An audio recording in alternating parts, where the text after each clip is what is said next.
Համեցեք, պարոն Թունյան։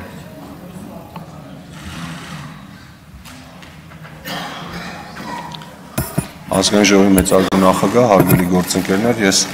ներողություն եմ խնդրում թեմայից շեղվելու համար, բայց ուզում եմ խոսել մեր օրակարգային հարցերից մեկի մասին։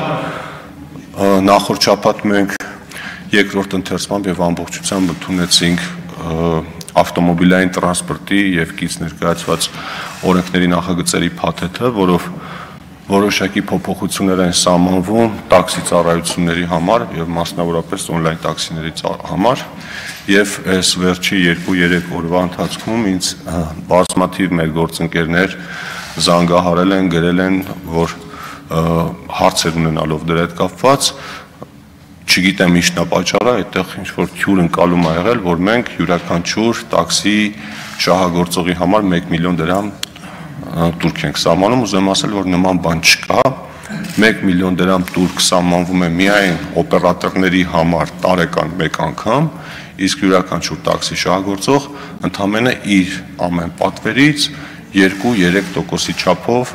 տուրք է վճարելու, որը ավտոմատ գանձվելու է, այսինքն այդ 1 միլիոն դրամ տուրքը մեր տաքսի վարող համակարգացիներին չի վերաբերում։ Խնդրում եմ այս ինֆորմացիան տեղացնել ու իմացեք, որ նման խոսակցությունները իրականության հետ կապ չունեն։ Շնորհակալություն։ Շնորհակալություն, եզրափակիչ ելույթի կարիք տեսնում եք։ Հարցի քննարկումն ավարտվեց։